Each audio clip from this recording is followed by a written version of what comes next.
morning. I'm Angelo Castro III. I'm Angela and we are the Castros. Happy December 31st lahat ng kababayan. It's the last broadcast day for 2024. I know, December 31. Tuesday pa lang pala ngayon. Ano? Parang Friday feels eh. Nasanay kasi tayo na yung mga nahuling New Year's Eve. Weekend. Pa-weekend lagi. But this time around, sa gitna ng linggo. So happy advance, Happy New Year sa inyong lahat. It's been a fruitful year with all our brunchies. Thank you for joining us once again. Ang daming issue. Ang dami. So today, ang surprise natin sa kanila, we're still going to do the countdown, pero yung mga countdown for the whole year. So parang it's like a year-ender report natin sa kanila. So hulaan nyo na lang kung ano yung magiging number 1. Ay nako, I'm sure yung mga regular brunchies natin, may kanya-kanyang ano sila. Hula. Ano ba yung mga ano? Okay, we have Kiboy issue, we have Alice Go, we have the budget hearing, we have Duterte, Sara Duterte meltdowns, we have the typhoons, we have PRRD in Quadcom. Dami diba? pa. Of course, filing Olympics. of COCs, we have the Olympics, diba yung Carlos Yulo double gold.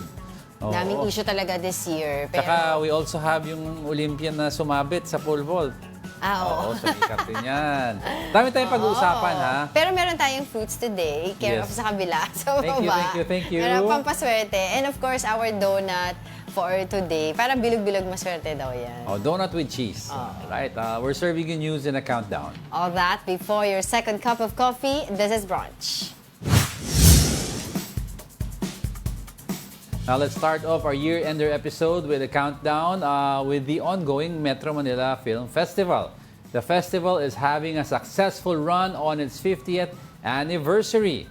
Filipinos are flocking to cinemas to buy tickets for the 10th for MMFF this year. Some films also got more screeners in cinemas after the MMFF Awards. One of them is The Kingdom, starring Vic Soto and Piolo Pascual. After bagging multiple awards, including second Best Picture and Best Director for Mike Tuviera, The Kingdom is can be screened abroad soon.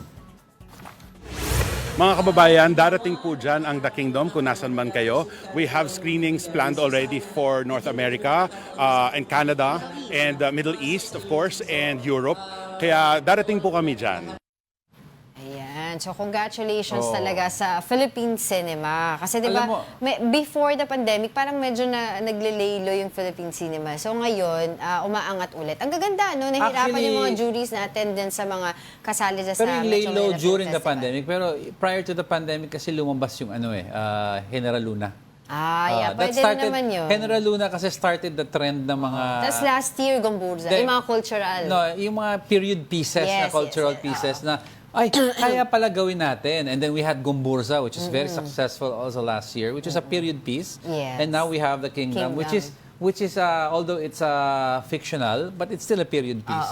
So mukhang we are finding our niche in Philippine cinema that we are capable of producing.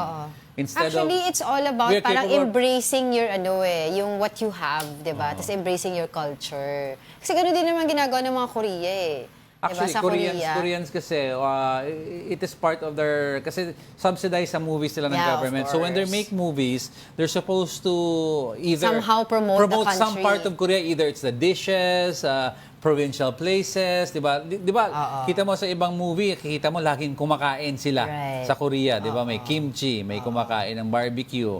Ito naman, we're showing a part of our history. Itong Kingdom kasi yung sinasabi lang, what if? Hindi tayo nasakop, hindi tayo nakolonize. Parang Avengers peg na may alternate timeline. Alternate universe. Alternate universe tayo. Sa kabilang universe ng Pinas, nandun si Bossing Vic Soto.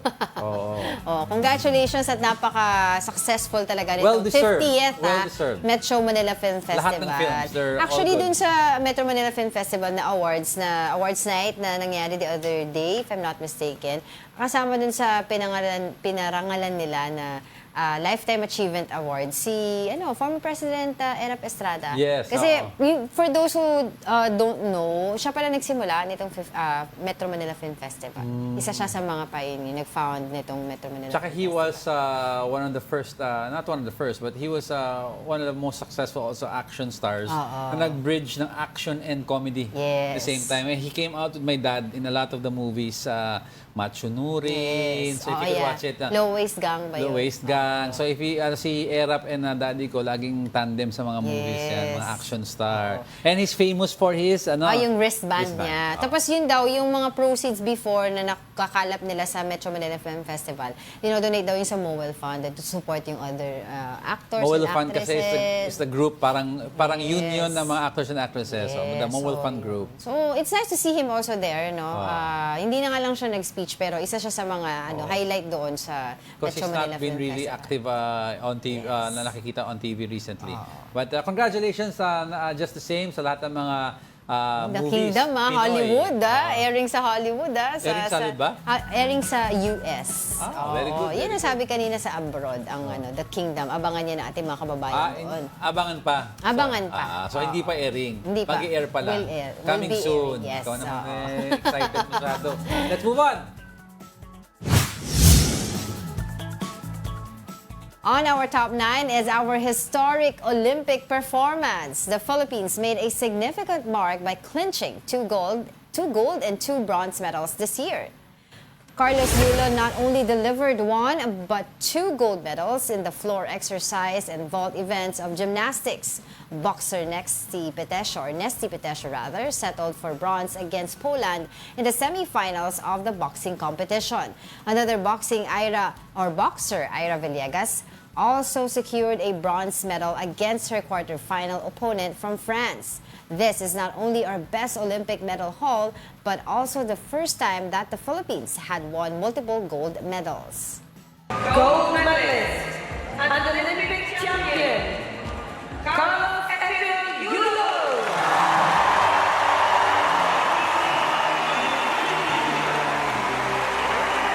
Well, that crowd reaction tells you what a popular winner he is.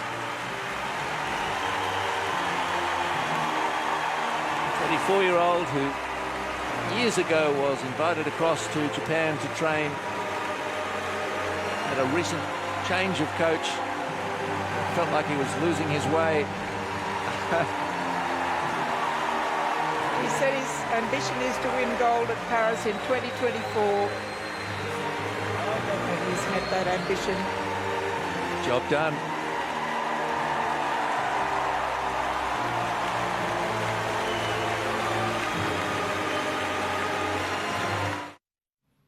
Alam Actually, mo, watching that, oh. kinikilabutan pa rin ako. Pero alam Tapos mo- yung pinalabas pinakita yung flag natin, tapos pinakanta yung national anthem natin. Parang nakaka-proud talaga yung moment na yun. Actually, mga performance din ng boxers natin, hindi mamaliitin. Of because course. difficult din magkaroon ng gold sa boxing because kung hindi mo man knock out yung kalaban, it's nakasalalay sa judge ang performance mo. There are instances na ibang interpretation ng judge sa talagang nangyari. So that's why yung bronze sila Nesty and sila Ira could have easily been 2 more golds. We would have had 4. But just the same, yung whole gold medal haul natin was the most significant in near history. 2 gold medals tapos bronze. Si Nesty also had a silver Yes. sa Tokyo Games ba yan? Oo, tapos basta nakakatuwa Tokyo Games sila. ba yan? Alin, hindi ko masyado. Sabi yung- Sa Tokyo. Yeah, Silver Tokyo siya. Games, Oo. silver. Yung last Olympics sila. Tapos of course si EJ Obiena, 'di ba? Olympic hero natin din dito. Kahit hindi siya nanalo, talagang favorite pa rin siya. Parang the boyfriend ng bayan ang tawag sa kanya. Pero may sumikat kasi sa pole vault na isa, hindi winner. Sumabit sumabit sa pole. Ano ang country yun? US ba yan? I forgot. Italy. Italy. Oo, Italy. Oo. Pero again, that moment, France. yan yung Italy or binibigay France. yung medal, yung gold medal kay Carlos Yulo twice. Tapos 2 beses pinatugtog din, magkaibang araw. Saan siya nga lang. nanalo? Pamela Yung ba? Floor exercise? Floor exercise at saka vault. Vault, oo. Diba, pinatugtog yung national anthem natin. Talagang nakaka-proud. Nakaka-proud yung moment na yun. Kasi Yeah. all over the world nanonood sila. Tapos diba, nag-trending din yung mga picture ng mga Olympic gold medalists na kinakagat yung kanilang medal. Oo. Diba? Let's give props also to our Yes, of course. No, wait. Well, hindi ko pa sinasabi saan. Oh. Let's give props to our Paralympians. Yes, Yun of ang sinasabi ko. course. Oo. Sila Ernie Gawilan, di ba? Arnel Aba ba? Hindi, wala si Wala Arnel siya. Am. Oh, the rest of the they competed fiercely sa Olympics. Wala naman medals pero they did their best also. So props na rin sa kanila. Yes, of course. Congratulations. Alright, let's move on. On our 8th spot is one of the stories of the year is about Mary Jane Veloso. The former OFW has finally came home to the Philippines after serving her time as a drug convict in Indonesia for 14 years. Veloso arrived in the country on the morning of December 18. Even though she's back in the Philippines, Veloso is not yet free. The Indonesian government said they will return Veloso, but she has to continue serving her sentence in the Philippines. The Veloso family is still begging the Marcos administration to grant full clemency to the OFW who was allegedly used as a drug mule without her knowledge. Yung clemency po na hiningi po namin na buong pamilya po. Sana po ngayong bagong taon po magkasama-sama po kami. This one naman, talagang maganda yung ending niya, di ba? Nakarating siya ulit dito sa Pilipinas at ligtas na siya sa death row.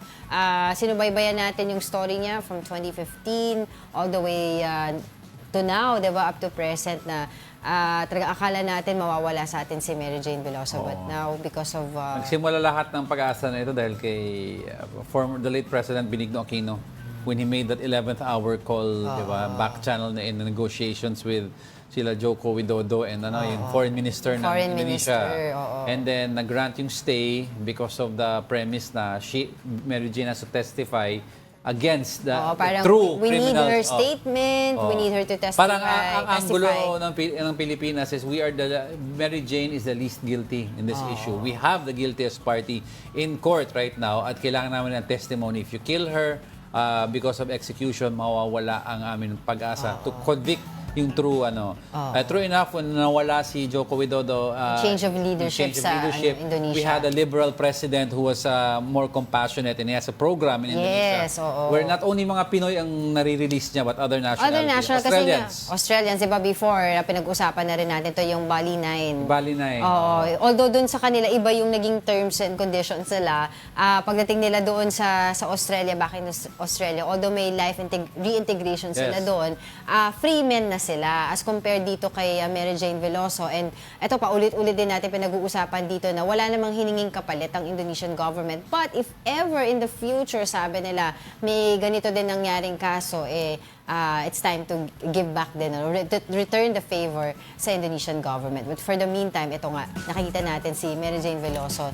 I think kung hindi ako nagkakamali, ililipat na siya after ilang days, Kasi di ba una nag-quarantine siya dito, tapos 50 more days or 60 more days sa mga assessment, security assessment, etc. Tapos kakasama na siya doon sa iba pang mga bilanggo. Sa Gen Pop, she's in the holding room kasi where si Cassandra Ong, another story maker, was held. Pero si Cassandra Ong wala na. Wala na. That's where she was held. That's what I meant. She was held there. No, Mary Jane is there.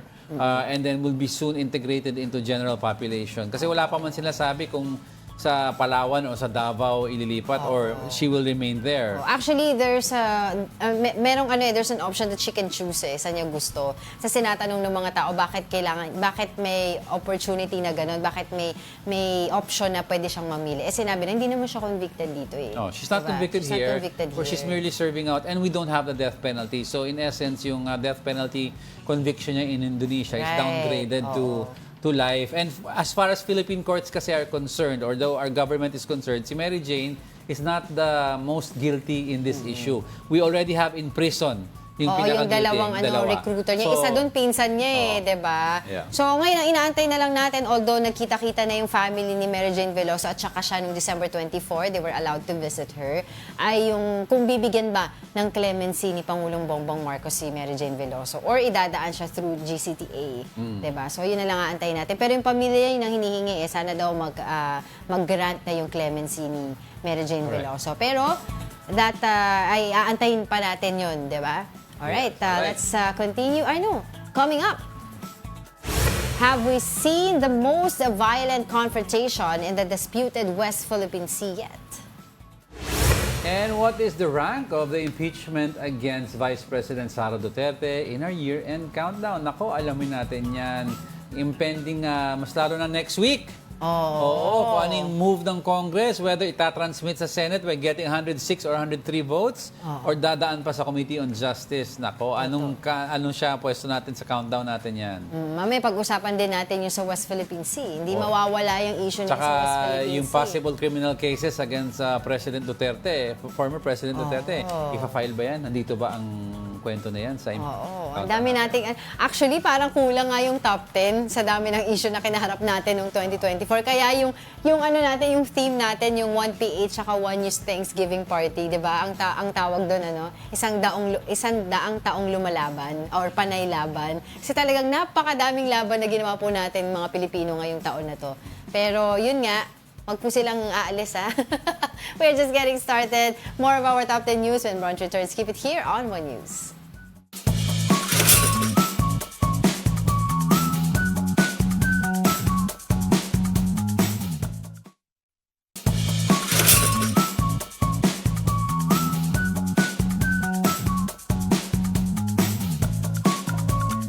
Good morning. You're still watching Brunch here on One News. We have cheese donut here and of course fruits.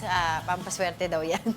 Pero before we move on, kayo wala ata kasi sa countdown, pero gusto ko lang may kwento na yung Philippine Men's National Football Team natin has bowed out already of the ASEAN Mitsubishi Cup Finals against Thailand. Although we beat them sa first leg, sa second leg we lost. Technically, sabihin ng tao, bakit sila out? Itabla naman, di ba? Because nung first leg po, Philippines beat Thailand 2-1. Second leg po, the Philippines lost to Taiwan 3-1. So, usually, pag tabla ang record nyo with each other, titignan nila kung sino yung mas malaki ang lamang sa dalawa. Parang quotient. It's called an aggregate score. So, Thailand beat the Philippines with an aggregate score of 3-4. 3 po ang Philippines, 4 ang Thailand. So, with that, it was a good run sa ASEAN Mitsubishi Cup Finals. And now, I think we will have Thailand versus Vietnam for the championship. So, congratulations pa rin sa Team Philippines. Alam ko may mga mag-retire na from Team Philippines eh. Right. Kasi medyo may mga ibang may edad na. So, congratulations sa inyo.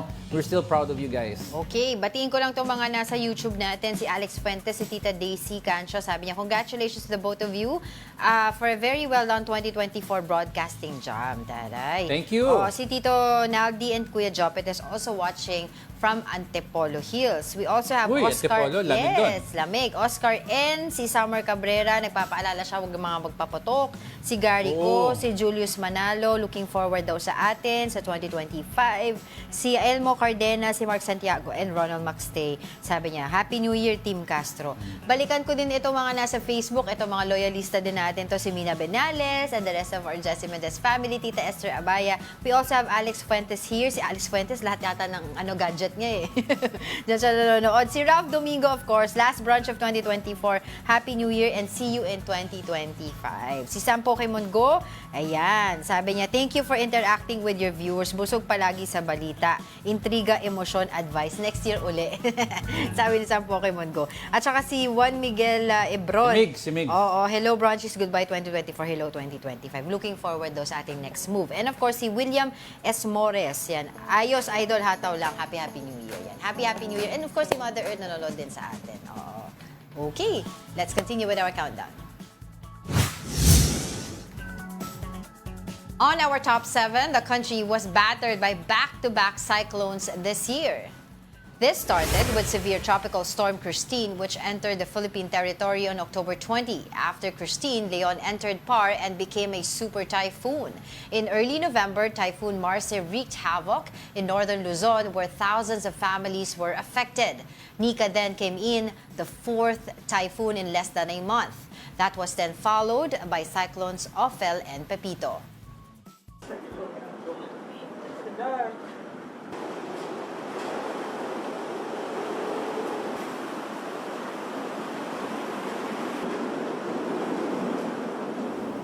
Grabe. I remember that period. Mas lalo na yung October period, yung back-to-back. Sino ba to? Yung Sila una. Christine. Oo, yung those first two. Si Christine, grabe. sabi ko. Si Christine and Leon. Oo nga, and I mean, nakalimutan ko lang. That was terrible. I mean, it was put everyone on the edge. Totoo. Tapos yung area where it hit pa was the same. Right. Sa Cagayan ata to eh. Going to Ilocos, di ba? So the northern regions of the Philippines was hit. So sabi nga ni PBBM, hindi tayo recover, makausad because what's the use of recovering and rebuilding if it's going to hit again? So lahat ng gagawin, so we have to wait it out. So nangyari po, nag-wait out yung mga evacuees natin sa centers. We couldn't repair the roads masyado, the lines and other homes. Ang daming bridges na nasira. Yes. Lumambot, yung mga steel bars sila. So, watak-watak. ang ginawa ng government, hinintay nila na matapos yung second bagyo. That was gonna hit that area and look at the third kung tatama directly before we start rebuilding. Oo. Dumating sa point na, di ba, nung pag kinakausap natin mga tagapag-asa Yeah. na baka daw may possibility yung dalawang bagyo magsama. Anong Magsama. term na yung ginamit nila? Fujiwara effect. Pero Fujiwara effect. thank God naman hindi yun nangyari. Nakalabas naman na ng Philippine Air Yeah, si Responsibility. Pipito ata yun Oo, pero parang naman, sa Vietnam naman siya na rumagasa. Pero yun nga, so sobrang dami nitong bagyo na to.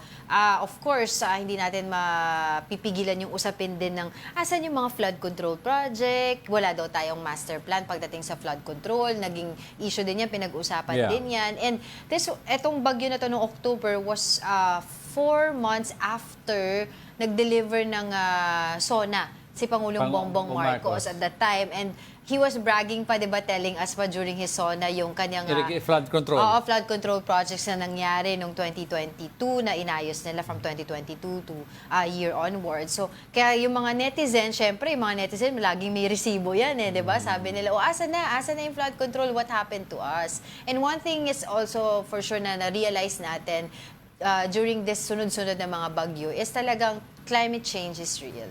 Diba? Nung una, before the rainy season, sobrang init. Remember, there were may mga class suspensions pa sa iba't ibang areas natin dito sa Philippines dahil sobrang init, diba? May mga nahimatay na mga estudyante. Tapos kung hindi naman tayo sobrang nainitan, lubog naman tayo sa baha. So, ganun nung pinagdaanan talaga ng Pilipinas for this year, 2024. At saka kung may mga if the one thing the storm has taught us this time, yung lumitaw yung mga deficiencies sa flood control or sa mga government. Meron may mga lumitaw din na very efficient handling of flood control projects. Like for example, kudos sa ginawa po ng Marikina LGU. LGUs. Because with all the storms that came in and hit the same areas with the rainfall warning na matataas, yung Marikina River really did not overflow, no? I mean, so much, so kasi much. It was may hitting critical operation silang ginawa. It was hitting critical level, pero yung Marikina LGU at that time prepared very well. Even yung evacuation process and procedures nila and yung alarms. And thank you sa Sierra Madre. Gone are the days ng Ondoy.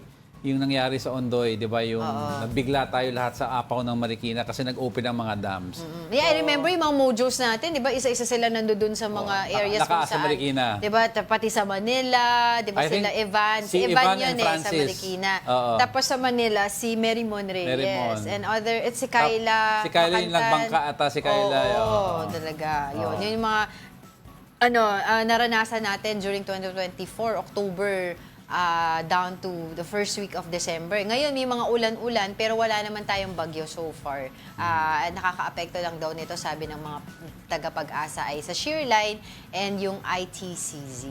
So, hopefully next year naman, no? Kasi, di ba lagi natin pinag-uusapan, we cannot be like this all the time. Na magbibigay tayo ng ayuda, i-evacuate natin yung mga kababayan natin na lubog sa baha. Dapat malipat sila sa magandang lugar, di ba? Yung relocation na program para sa kanila. Tapos maayos talaga yung mga flood control projects natin. Yung pagtatapon ng basura, isa rin issue yan.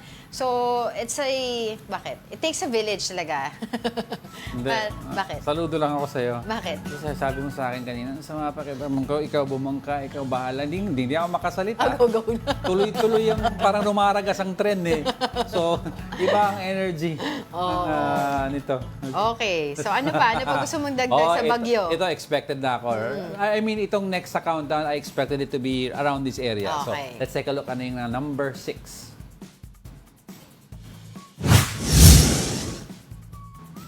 Number 6 in our countdown is about Laila de Lima. The former senator and Rodrigo Duterte's fierce critic was finally cleared from all of the drug charges she faced for the last 7 years. Back in June, the Muntinlupa Regional Trial Court Branch 206 granted her motion for demurrer to evidence. She previously faced multiple drug charges and was detained in Camp Crame for 7 years during the Duterte administration. In an interview with one Balita Pilipinas, De Lima said the clearance of her last drug charges made her feel free at last. Still, she is still pursuing justice against those who went against her. Even if I did achieve justice already and vindication to a certain extent, dun sa pagkakadismiss ng lahat ng mga criminal cases laban sa akin, ay hindi pa rin po yan pwede ituring na full vindication until nga mapanagot kung sino-sino yung mga behind or responsible sa persecution. Dahil grabe po yung ginawa nila. I was wrong. My person, my dignity, my honor, and my liberty were transgressed by these people.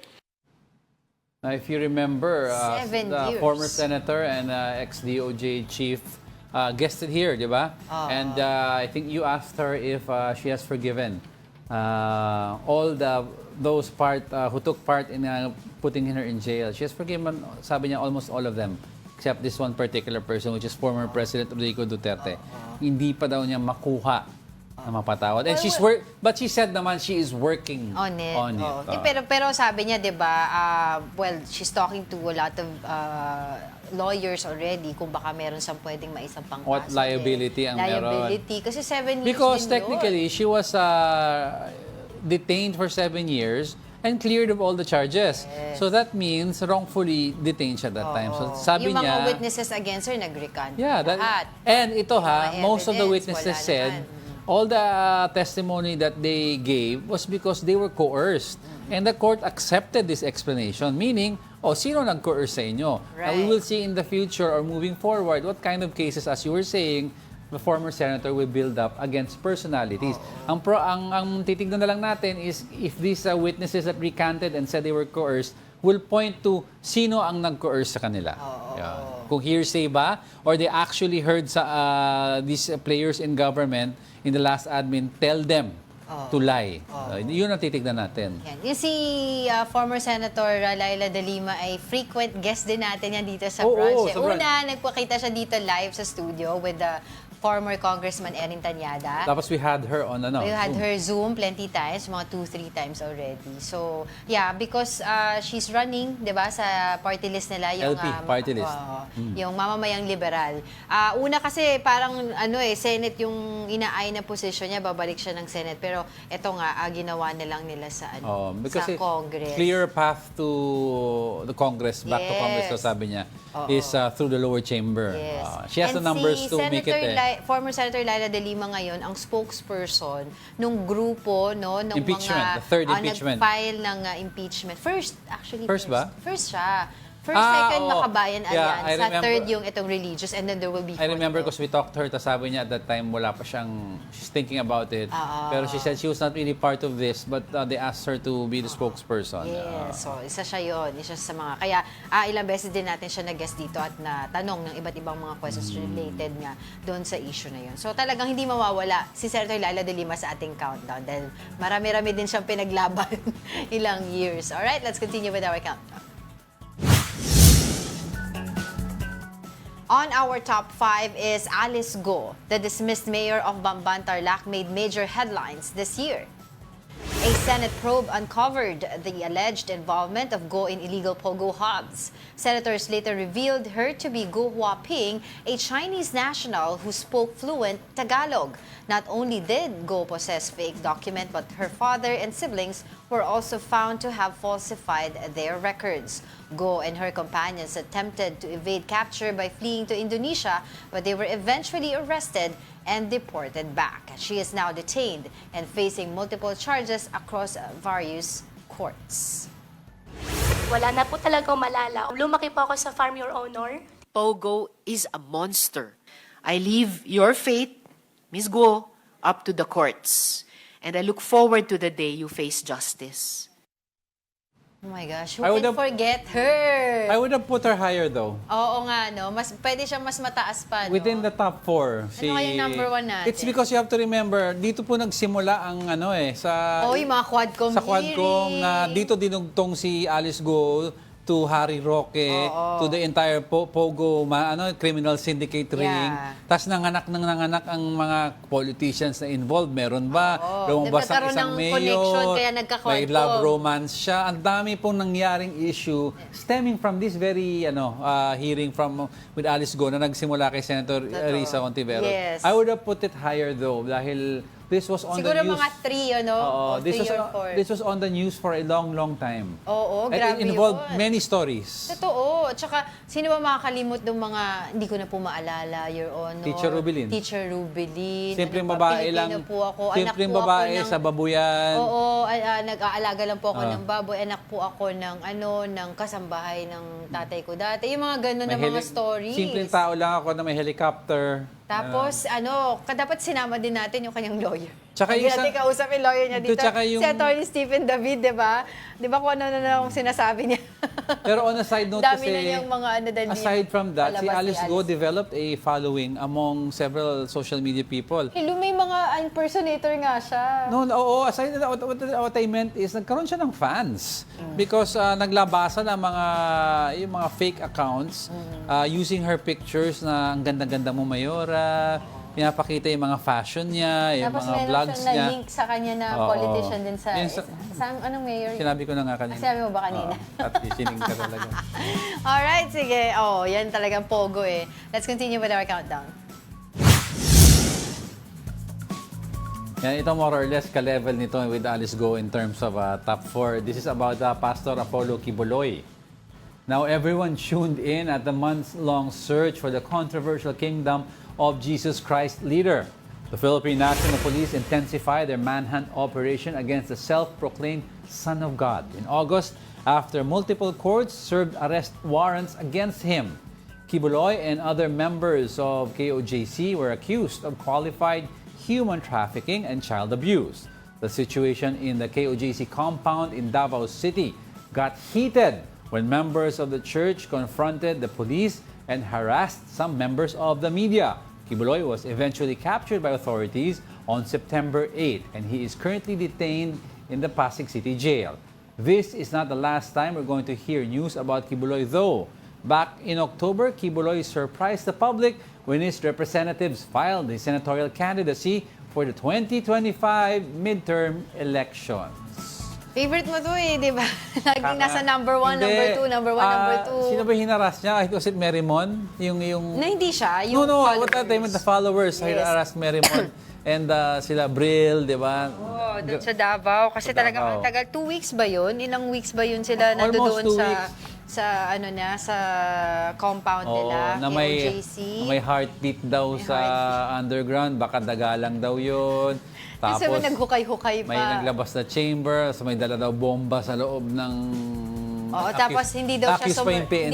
siya nahuli, but he surrendered. He surrendered. This also had... And I remember, yung footage na pinapakita na naka-orange siya, naka-mask, dun sa Philippine National Police, sa Camp Crame. Kami ni ni Mary Mon Reyes, nagpunta kami doon, kinover namin yon. Yan. Yung footage na yan. Kaya a lot of people were asking, siya ba talaga yan? Bakit di nila pinapakita? Kasi siguro na sana yung mga tao, yung mga file footage natin dito, ng videos niya, yung mga photos niya, yung hindi pa malaki yung tiyan niya. Ilang araw, ilang buwan ba siya nagtago? O baka hindi na siya naarawan? Pumuti daw. Hindi na mag-basketball. Pero, ayan. So, finally, di ba, ayaw niyang harapin. Kasi he was invited sa Senate hearing kasi may mga allegations nga against him. Pero, di ba, hinahamon pa niya si Senator Risa Ontiveros hanggang sa hindi na siya nagpakita. And finally, ito nga, after a few months, nahuli na siya. Hindi, surrender daw siya dun sa KOJC compound. Son of God na nag-i-evade ng arrest. Di ba, si Jesus, Son of God din yun, di ba? And he submitted himself to authorities. Wait lang ba, ibalik ko lang kasi di ba dito, at this time, nung nahuli si Pastor Apollo Kiboy, ang DILG Secretary pa natin nun, si DILG Secretary Benhur Abalos. And I remember him, during naman nung kinuha nila si Alice Go sa Indonesia. Di ba, trending din yun. Ikaw ba? talaga. Ikaw ba si Alice? Ikaw talaga. Tapos, dyan sa sa Camp Krami. hingi po ako ng tulong, Sek. Oh, yun. Doon sa Camp Krami, nandun din siya. Tapos na-ambush interview ko din siya. Meron akong video nun sa kanya eh. Epal, Na tinatanong sinasabi naman Epal, natin, oo, yung sinabi ni attorney Topacio Epal daw si si former secretary. Madami talaga nangyari nun. Kabit-kabit no? Pero ayan. So, si Kibuloy, happy ka ba na nasa number 4 si Kibuloy? Yeah, more or less naman Kibuloy and the Alice Go issue would have been 3 or 4 sa akin. Oo. Okay. Along with, let's see. Ito pa. Okay, let's continue with our countdown. Coming in at our top 3 is the West Philippine Sea. The year 2024 again saw rising tensions in the disputed area. As early as March, China unleashed its water cannon attacks on 2 resupply boats, injuring 4 sailors. In the following month, the year's most violent confrontation happened in Rore Mission. CCG personnel forced their way into boarding the Philippine Navy's boats, puncturing the vessels, destroying engines and communications equipment. One Naval Special Operations Group soldier lost his thumb during the confrontation. That was followed by more incidents of water cannon attacks and deliberate ramming of our ships.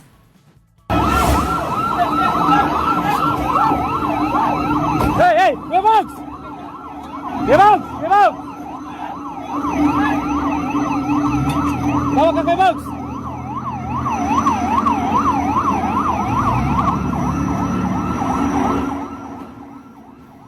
Well, this, alam mo, yung issue sa West Philippines is very important for everyone and also sa ating freedom in fighting for our sovereign rights, di ba, our territorial rights.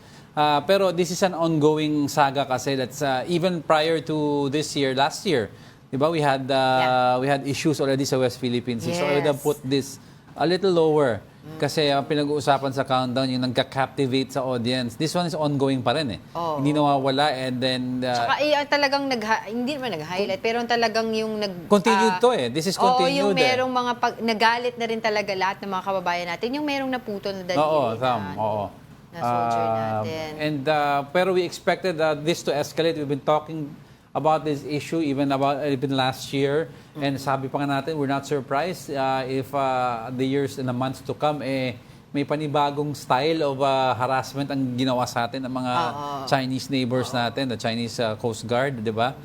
May nawala ng thumb, na-puncture yung boat, ginamitan tayo ng laser pointer, water cannon. Simple Rory mission, like bibigyan lang ng pagkain yung mga mangingisda o yung mga tao natin sa BRP Sierra Madre hindi makalusot, diba? Pati yung ginawa sana natin, yung Navy Air Force, diba? Yung binitawan, they threw flares at us, diba? Inano tayo ng flares. So, this year, PBBM's administration has filed 60 diplomatic protests and 193 for the whole administration of PBBM.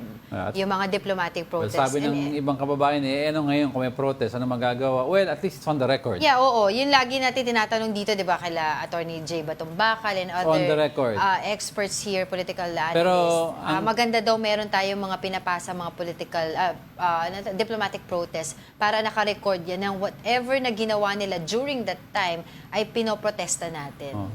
Well, moving forward, mahaba pa tong issue but we hope na, of course, this will be resolved very soon. And in a peaceful manner. Inaabangan ng public ano ang magiging next step ng hopefully mga new senators and congressmen next year. Yes. All right, don't go away. We're not done yet. May dalawa pa tayo. Stay with us.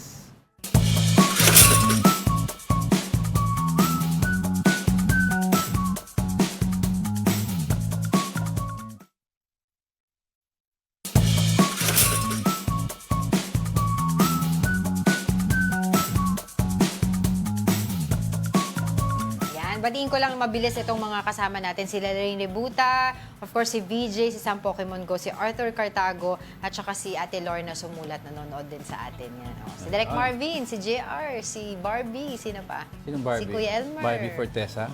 Diba? Yan mga nanonood sa atin. Or si Bartolome? Si Carlo Kasing-Kasing. Ha? Okay. Si Bong. Of course. Oo, Happy New Year. Happy New Year, Reyes Happy New Year. family, lagi na nanonood sa atin yan. Ayan, okay, let's move on.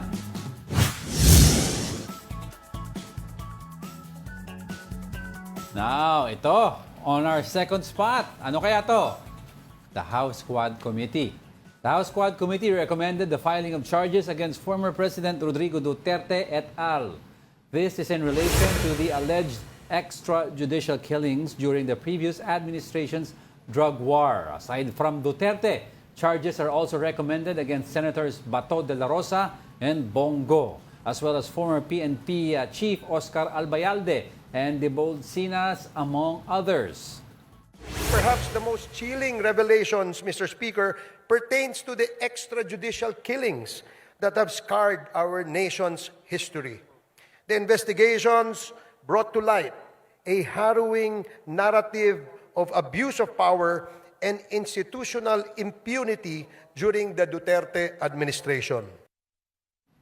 President Bongbong Marcos said it is up to the Justice Department on how they will assess the committee's recommendations. Ganun naman talagang proseso. When they do an oversight hearing, meron silang findings, i-forward nila ngayon sa DOJ with their own recommendations as to how to handle the findings in the hearings. Oo, ito the Squadcom kasi Composed of tackled multiple issues, four diba? committees, diba? Sa drugs, sa ano pa. What is interesting kasi is from the drug war to Pogo, lahat ng issues dinugtong nila. Yeah, kinonect nila. In other words, hindi po separate issues, but these issues were related to each other. Yeah. Parang sinasabi nila, the drug war of former President Rodrigo Duterte was somewhat funded by sa pera that comes from several Pogo players. Yes. Diba? Yun ang sinasabi, yan ang accusation ng Quadcom. Ha? And then we also saw the running of former spokesperson, well, yan ang term na ginamit ng Quadcom, Harry Roque. When he first attended the Quadcom, pero after few times na kasi parang parang sabi niya wala daw binibigay ng mga papers, even his wife. Diba? Bakit hindi sila Pero syempre, you can't help but think about yung mga inisip ng ibang tao, bakit si former Senator Laila de Lima? Mahina ang evidence, as demure to evidence nga ang na-file sa kanya dito. Mahina evidence against her, and yet hinarap niya and was detained for 7 years. Right. If you're not guilty, then face the music. That's simple daw. Tapos yung mga ilang, 'di ba kasi sabi nga nila itong mga nangyayaring committee na hearings ito ay in aid of legislation. So yung EJK daw ang proposal nga dinadraft na batas ng Congress, yung EJK would be part of heinous crime. Yeah. Yun yung mga sinabi nila. And hindi pa natatapos, no? Yun nga yung sinabi mo kanina sa report mo, nagsampa sila ng mga proposed cases, recommendation, 'di ba? So 18 o ilang hearing na nila to. I'm not sure. Basta pagbalik nila, alam ko meron pa sabi nila. Progress report lang daw yun, hindi pa daw yun yung final. All right. Okay, let's continue with our countdown. On our top story of 2024 is Vice President Sara Duterte.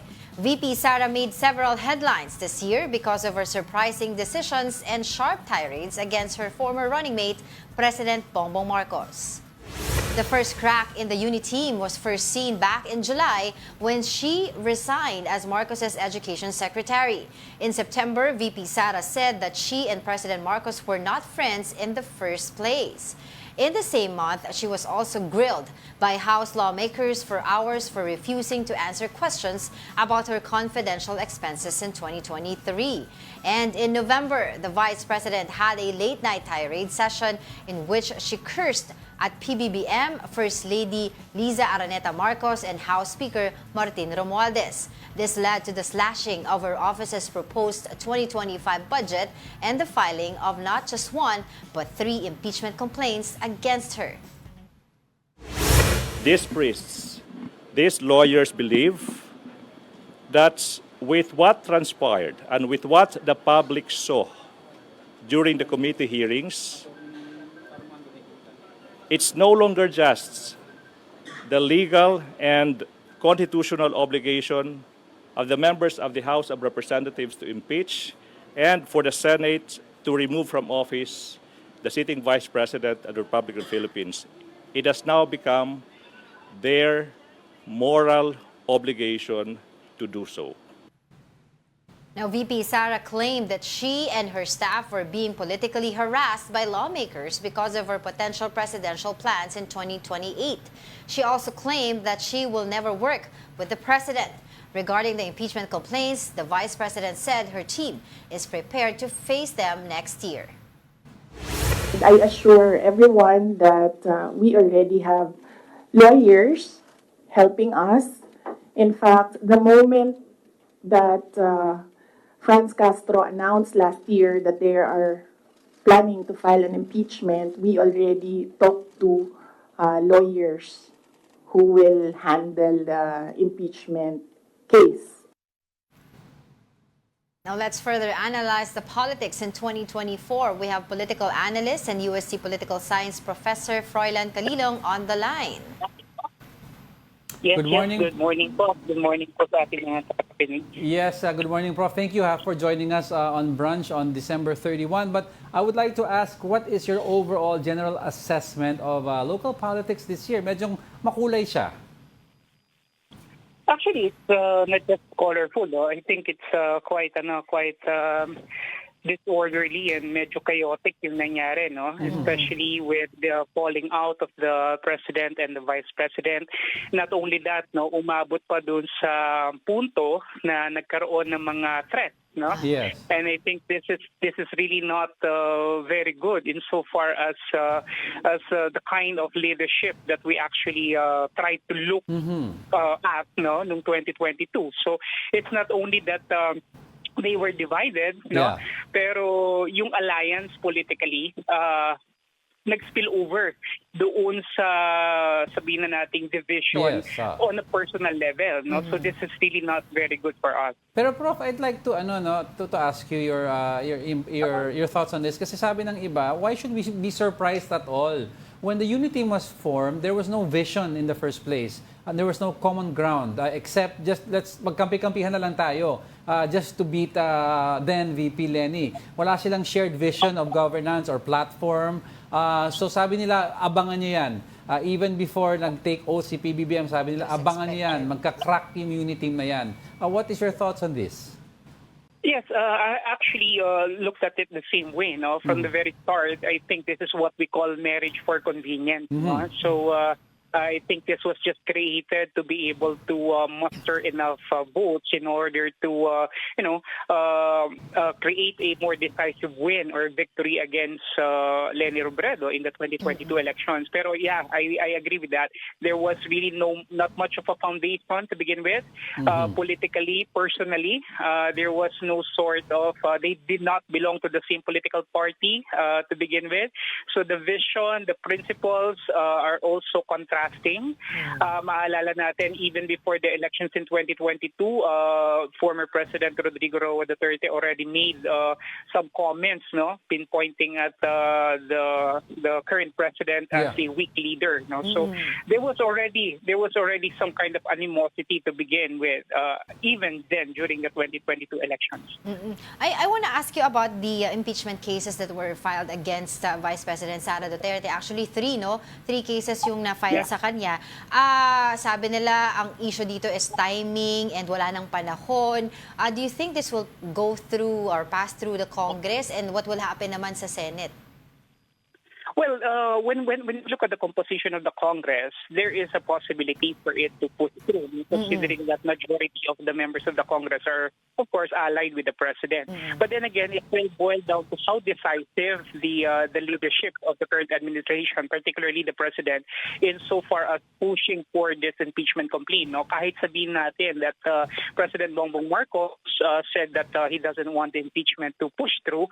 Lagi ko nga sinasabi in many of the other interviews na parang he's like Pontius Pilate, no, washing his hands of the guilt, no. Pero the way I see it, it's still going to push through. Pero ang medyo magiging malaking balakid sa kanila ngayon will be the 2025 elections. And the way I see it, of course, a lot of things will shape up after the elections, no. So maaaring mabago yung dynamic sa Kongreso, particularly doon sa mga nakaupo ngayon na mga congressmen. at the same time sa Senado, no? So it will create a considerable level of change, and yung dynamics pagdating doon sa hindi lang sa filing, no, kundi doon sa mismong impeachment trial will also be changed, no, drastically by the elections. I want to ask you also about the, since you mentioned the elections, about the senatorial balls, no? We've seen a lot of surveys right now, of course, number one ng mga Tulfo, pero we've seen na medyo malayo ang agwat ni Senator Bongo as compared to Senator Bato de la Rosa. So what do you think is happening right here? Kasi both of them are allies of Duterte. I think it boils down to the level of governance, no, and sabihin na natin doon sa tinatawag nating track record, no, na naipakita ni Senator Bongo. I think yung kanyang mga efforts are actually paying off right now, the Malasakit Center. So ibig sabihin may mga programa siya na talagang tumatak sa tao na ayaw nilang mawala. And this is, I think, in contrast to Senator Bato de la Rosa na medyo wala siyang masasabi nating landmark legislation. At the same time, may mga kasinasangkutan din siyang mga kontrobersya na nagpa-erode doon sa kanyang stature, no, as a potential winner dito sa ating senatorial contest. So I think these are a tale of two contrasting sabihin na nating mechanisms, no, that is working for both of them. Yes, and then Prof, lastly, I'd like to ask, parating na po ang, of course, we're talking about the elections, the midterm elections, which is a referendum of the President and the current administration. Now, what is your forecast in terms of, do you see this administration or the PBBM brand getting stronger after this election? Ano ang also forecast mo about the Duterte brand? Because this will all, at the end of the day, this will all lead up to the presidential elections, which is not far away. Yeah, definitely. No, that's a very, very good point. Actually, these elections will be a referendum to the presidential elections come 2028. But the way I see it, I think this administration really has a lot of things that they need to do. They really need to shape up a bit, no? Considering the reforms that they actually are trying to lay down, considering also the kind of governance that they are trying to push forth right now. I think yung medyo backlash sa kanila ngayon yung unti-unting pagta-transform sa ating bansa into becoming an ayuda nation, no? So maaring ito ay I think it works for the masses, but definitely yung middle class is actually antagonized with these efforts, no, by the government. So at the same time, meron pa rin itong taints of corruption, and so I think this is something that the government should really need to look into in order for them to muster enough strength, you know, heading into the 2025 elections. Doon sa senatorial slate nila, there's no question about the senatorial slate of the administration currently. They are strong, I believe, not just because of that they are being backed by PBM. I think they're strong on their own individual merits. No? Many of them are actually comebacking politicians. Some of them actually are household familiar names, you know, in Philippine politics. Many of them actually have the machinery, you know, in terms of the resources to fund a massive national campaign. So I think this is really good insofar as their slate is concerned. Pero syempre hindi natin pa rin maikakaila, no, na yung Duterte brand and the Duterte magic is still there. I think potentially pwede maging dark horses dito, the likes of Congressman Marcoleta perhaps.